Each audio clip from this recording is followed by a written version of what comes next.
Hey, what's going on, guys? Welcome back to another edition of TGC Radio. This is the second official episode, but if you want to, you can consider it the third. I won't, though.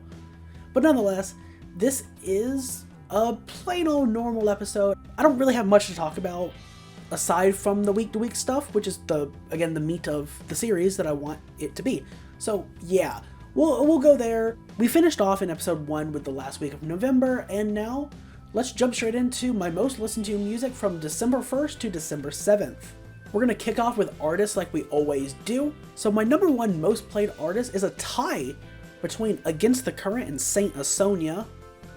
So then at number 3 we have Echo Smith. At number 4 we have Maroon 5.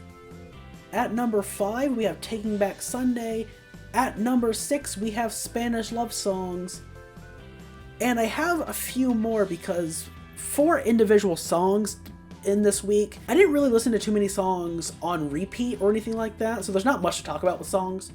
So artists and albums, I've extended the ranking out from a top 6, but we have 3 more all tied at number 7, and that's Blink-182, The Killers, and We Are the In Crowd. And now you may be wondering, this is all pretty standard fare for me compared to what I've talked about throughout the previous 2 episodes, episode 1 and the pilot, except for Maroon 5. But I'll be honest, actually I won't say it because that'll come up in just a minute with albums. And speaking of albums, my most listened to albums of the week, at number 1 we have the self-titled Saint Asonia record. That's their debut. And then we have Songs About Jane by Maroon 5. We have 152 by Taking Back Sunday. We have Past Lives by Against the Current. We have Talking Dreams by Echo Smith. In Our Bones by Against the Current. We have Alex Gut and Friends Volume 3. And that's tied with One More Time by Blink-182. And then we have Lonely Generation, Doom and Gloom Sessions, and Best Intentions, and that's Echo Smith's Spanish Love Songs and We Are the In Crowd, respectively. So yeah, that's the reason why some of those are in there. Taking Back Sunday officially made the artists and albums list because I listened to 152, and then Maroon 5 made it in because I listened to all of Songs About Jane. And genuinely, I've talked about it before as well, I don't have an issue with Maroon 5. I've never had an issue with them. I've never gone out of my way to listen to them before, like this year. They're totally fine, and I think Songs About Jane is genuinely a good record. And then, of course, I love Taking Back Sunday anyway, as I've kind of alluded to and outright said. And of course, as I also said in a previous episode, Alex Gut and Friends Volume 3 is a covers record that I love a lot. And Doom and Gloom Sessions from Spanish Love Songs is also a little 4-song covers EP as well, which is also very good. I do want to talk about the self-titled Saint Asonia record, though, because for anyone that's followed me for even just this year, because that's where I've mainly talked about it, you may know I have been very slanderous towards the self-titled Saint Asonia record, and I have not said some good things, and upon going back to the record, which was actually completely unplanned, I didn't even consider listening to it for my year-long listening to a bunch of albums project. I never even considered it because I was like, I know the record, I've listened to it in full before. It's been a while, but yeah, I know the record just fine, and I don't want to ever go back to it. But on a whim, I was listening to Taking Back Sunday's 152, and I was like, well, I started thinking about that first Saint Asonia record because I was going through my document of notes, and I'm like, well, I've listened to everything else Saint Asonia's done this year. I've re-listened to Flawed Design despite knowing that record really well, and I listened to both of the EPs, Introvert and Extrovert. So it's like, it would probably feel wrong if I didn't listen to self-titled Saint Asonia record again. So yeah, I did that, and genuinely, it is a better record than I both remember and give it credit for. It's not a perfect record. Again, it's still a flawed record, but genuinely, I do think it's good, and I think the issue with the self-titled Saint Asonia record is it's incredibly poor singles choices.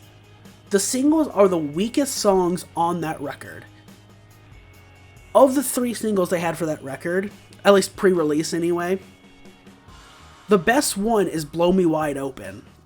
And even then, that's still a completely middle-of-the-road track on the record. Better Place is nothing but just like this super angry, piss-off anthem that you're probably only going to want to listen to if you're fucking like trying to get ripped in the gym or something, you know? And even then, there's better songs to do that too. So Better Place is only like a song that's worth playing if you're punching a brick wall. And then Let Me Live My Life is nothing but edge. And I wrote this down for my notes for the video I've talked about before that you'll hear more about.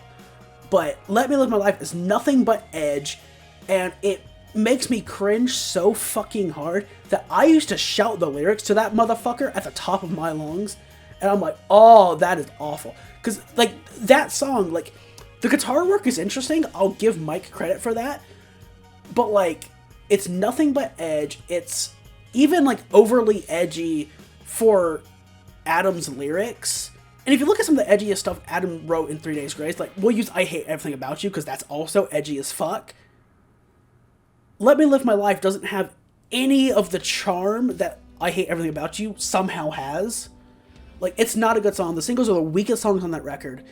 And while my initial point of the record feels like it's all the same emotion, it's just anger throughout the entire thing, that's not true. I disagree with that entirely now upon going back. And again, the rest of the record, I think, genuinely is pretty good. And even then, Dying Slowly, I said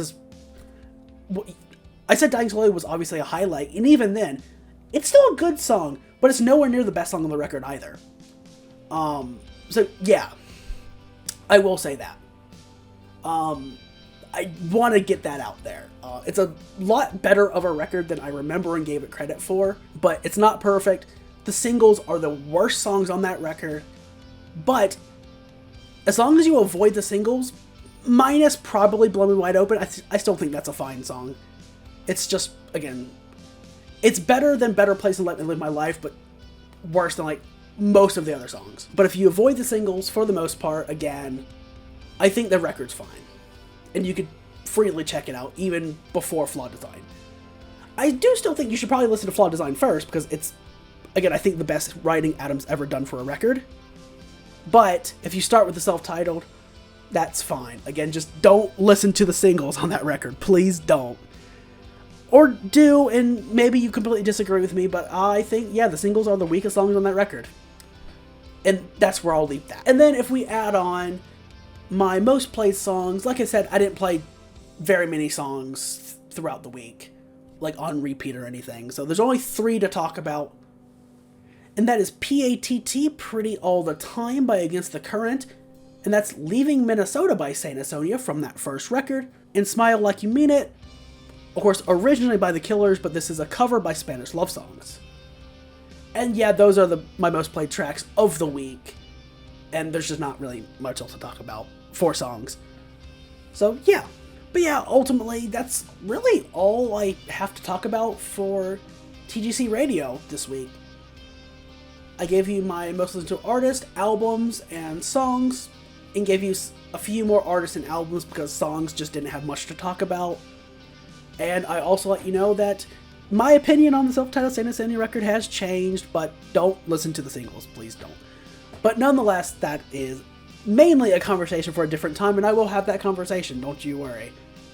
But yeah, that's all I have for this episode of TGC Radio. I hope you enjoyed it. If you did, leave a like, comment down below, share it on social media, do all that good stuff, and until next time, I'll see you later. Bye, guys.